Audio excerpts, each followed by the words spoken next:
Anupama serial के ऐसे ही daily update सबसे पहले देखने के लिए हमारे चैनल इन्फो ड्रामा हब को सब्सक्राइब करें। आज के एपिसोड की शुरुआत में हम देखते हैं कि सभी औरतें नवरात्रि के प्रोग्राम में पहुंचती हैं, जहां का भव्य आयोजन देखकर सभी दंग रह जाती हैं। लीला कहती है कि गांव के हिसाब से मंदिर कुछ ज्यादा बड़ा है, वहीं जसप्रीत भी कहती है कि इतना शानदार सेलिब्रेशन तो शहरों में भी देखने को नहीं मिलता। परी और माही प्रोग्राम की खूबसूरती देखकर बहुत खुश होती है। तभी सरिता बताती है कि यह सब प्रकांड भाव का जलवा है, जो बहुत दयालु और धार्मिक व्यक्ति हैं, और उन्हीं की कृपा से हमारे गांव में हर त्योहार इतनी धूमधाम से मनाया जाता है। इतने में सभी गांव वाले बड़ी हैरानी से अनुपमा और बाकी सभी औरतों को देखने लगते हैं। राही पूछती है कि गांव वाले हमें ऐसे क्यों घूर रहे हैं, तो माही कहती है कि वे हमें नहीं, डांस रानियों को देख रहे हैं। जसप्रीत को भी गांव वालों का यह अटेंशन अजीब लगता है और भारती डर जाती है। तभी मंदिर के कार्यकर्ता पुरुषों और महिलाओं को अलग अलग लाइनों में खड़ा कराते हैं ताकि सब बारी बारी से दर्शन कर सकें। मीता पूछती है कि क्या हमें भी लाइन में लगना होगा, तो सरिता कहती है कि हम मेहमान हैं, हमारे लिए वीआईपी दर्शन की व्यवस्था है। मगर अनुपमा कहती है कि जब सब लोग लाइन में लगकर जा रहे हैं तो हमें भी जाना चाहिए। लीला कहती है कि प्रार्थना की तबीयत ठीक नहीं है, वह लाइन में नहीं लग सकती, इसलिए उसके अलावा बाकी सभी लाइन में लग सकते हैं। देविका भी कहती है कि अगर हम वीआईपी एंट्री लेंगे तो गांव वालों को बुरा लगेगा, लेकिन सरिता मना करती है और कहती है कि यहाँ गांव में गांव के नियम से ही चलना पड़ता है और भाव के खिलाफ नहीं जा सकते। सरिता के इस रवैये पर अनुपमा असहज महसूस करती है, जिस पर सरिता नाराज होकर कहती है कि कभी तो मेरी बात मान लिया करो। देविका हैरान होकर कहती है कि आखिर यह भाव है या भाई जिससे सरिता इतनी डरती है। अनुपमा जवाब देती है कि यह तो तब पता चलेगा जब वह सामने आएगा। तभी एक बूढ़ी औरत अनुपमा से टकरा जाती है। अनुपमा उसे संभालती है और कहती है कि आपको तो घर पर आराम करना चाहिए, लेकिन वह औरत कहती है कि मैं तो प्रकांड भाव का आशीर्वाद लेने आई हूं ताकि मेरी मनोकामना पूरी हो सके। अनुपमा यह सुनकर चौंक जाती है और उसे अपने साथ लेकर जाती है। इसके बाद डांस शुरू होता है और औरतें देवी माँ की भक्ति में नाचने लगती हैं। सभी खुश होते हैं। अनुपमा देवी माँ के आगे हाथ जोड़ती है। तभी अचानक वह स्तब्ध रह जाती है, क्योंकि उसे समर दिखाई देता है। अनुपमा हैरान होकर समर को देखती है। समर उसे बुलाता है। अनुपमा उसके पास जाती है और भावुक होकर पूछती है कि वह उदास क्यों है। आज तो देवी माँ का दिन है, सब खुश हैं, तो वह क्यों रो रहा है। समर कहता है कि उसे क्लोजर चाहिए और पूछता है कि क्या अनुपमा उसे क्लोजर दिलवा सकती है।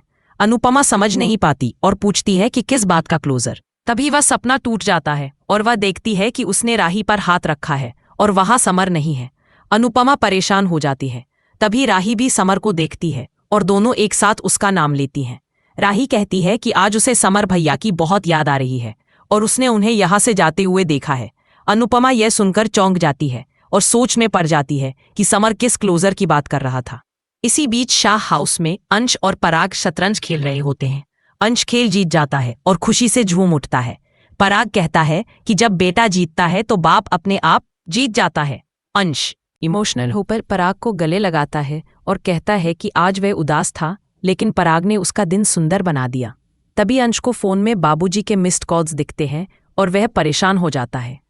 पराग समझाता है कि शायद वह देर से आया, इसलिए बाबूजी ने कॉल किया होगा। लेकिन जब अंश बाबूजी को कॉल करता है तो वह कॉल नहीं उठाते। अंश तोशु को फोन करता है। तोशु नाटक करता है कि उसे भी बाबूजी के कई कॉल आए हैं। अंश कहता है कि वह जल्दी घर आ जाए। पराग कहता है चिंता मत कर, सब ठीक होगा। लेकिन अंश और प्रेम जल्दबाजी में घर की ओर निकल जाते हैं। दूसरी तरफ गांव में प्रकांड भाव की गाड़ी आती है।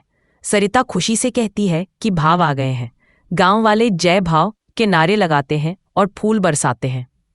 बूढ़ी औरत उनके पैर छूने जाती है तो भाव रोकता है और कहता है कि बेटा अगर माँ से पैर छुआए तो नरक का दरवाज़ा खुलता है, लेकिन बेटा अगर माँ के पैर छुए तो स्वर्ग का दरवाज़ा खुलता है। वह खुद उसके पैर छूता है। सरिता नमस्कार करती है और कहती है कि आपने हमारे गांव का नाम रोशन किया है। भाव उसकी तारीफ करता है और कहता है कि तुम्हारे जैसे लोग ही गांव की शान है। सरिता भाव को डांस रानियों से मिलवाती है। भाव कहता है कि मेहमान भगवान होते हैं और आप सब तो देवी का रूप है। जब सरिता अनुपमा से भाव का परिचय कराती है तो भाव उसे देखकर चौंक जाता है और नमस्कार करता है। वह कहता है कि तो आप वही हैं जिन्होंने इन औरतों को उड़ना सिखाया है। अनुपमा मुस्कुराकर कहती है कि उड़ना तो इन्हें पहले से आता था, मैंने तो बस आसमान दिखाया। भाव बाकी सबसे मिलता है और अनुपमा उसे बताती है कि वह और उसकी टीम किस तरह एक दूसरे से जुड़े हैं। इसके बाद भाव देवी माँ को प्रणाम करता है और घोषणा करता है कि नवरात्रि के शुभ अवसर पर डांस रानियों का सत्कार होगा। वह कहता है कि यह सम्मान ऐसा होगा जिसे वे जीवन भर नहीं भूल पाएंगी। अनुपमा यह सुनकर अजीब महसूस करती है। दूसरी ओर शाह हाउस में अंश और प्रेम घर पहुंचते हैं और बाबूजी को खोजने लगते हैं, लेकिन जब वे बाबूजी को जमीन पर गिरे हुए देखते हैं तो घबरा जाते हैं। वे उन्हें उठाते हैं और मदद के लिए चिल्लाते हैं। इधर गांव में प्रकांड भाव डांस रानियों पर फूल बरसाता है और उनके पैरों में लाल रंग लगाता है। सभी को कुछ अजीब लगता है। राही उस गुंडे को देखकर गुस्से में आ जाती है। जब अनुपमा की बारी आती है तो भाव कहता है कि आपका सत्कार तो कुछ खास होना चाहिए।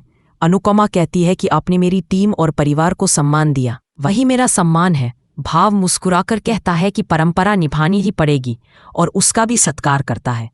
इसके बाद भाव कहता है कि अब जब मेहमानों का सत्कार हो गया है तो देवी माँ की आराधना करेंगे। तभी एक औरत रोते हुए आती है और भाव के पैरों में गिर जाती है। कहती है कि मेरी बेटी कुछ खाती नहीं है, उस पर किसी भूत प्रेत का साया है, कृपया मदद कीजिए। जसप्रीत कहती है कि कुछ अजीब हो रहा है। भारती भी सहमत होती है। अनुपमा कहती है कि कुछ ऐसा है जो दिख नहीं रहा लेकिन महसूस हो रहा है।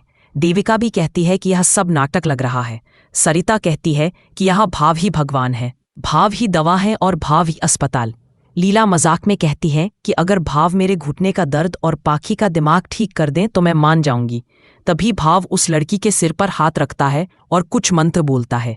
अचानक लड़की चिल्लाने लगती है और फिर शांत हो जाती है। लोग भाव को भगवान का रूप मानकर जयकारे लगाने लगते हैं। अनुपमा और देविका हैरान रह जाती है। अनुपमा कहती है कि यह सब दिखावा है, लेकिन कुछ तो ऐसा है जो बहुत गहराई में छिपा है। एपिसोड के अंत में एक लड़की अनुपमा के पास आती है और कहती है कि आप सब यहाँ से चली जाइए, भाव बहुत खतरनाक इंसान है, आपकी बेटियां यहाँ सुरक्षित नहीं हैं। यह सुनकर अनुपमा दंग रह जाती है। अगले दिन अनुपमा भाव के घर जाती है और उससे मिलती है। राही पूछती है कि हमने सुना है कि गांव की कई लड़कियां गायब हो गई हैं, यह सच है क्या? भाव कहता है कि वे गायब नहीं हुई बल्कि दूसरे गांव के लड़कों के साथ भाग गई हैं। अनुपमा कहती है कि ऐसा भी तो हो सकता है कि वे डर के मारे भागी हों। भाव चौंक जाता है। अनुपमा के मन में अब संदेह और गहराता जाता है। अब सवाल ये उठता है कि क्या अनुपमा प्रकांड भाव का असली राज पूरे गांव के सामने ला पाएगी या यह रहस्य गांव की अंधभक्ति में कहीं दबकर रह जाएगा?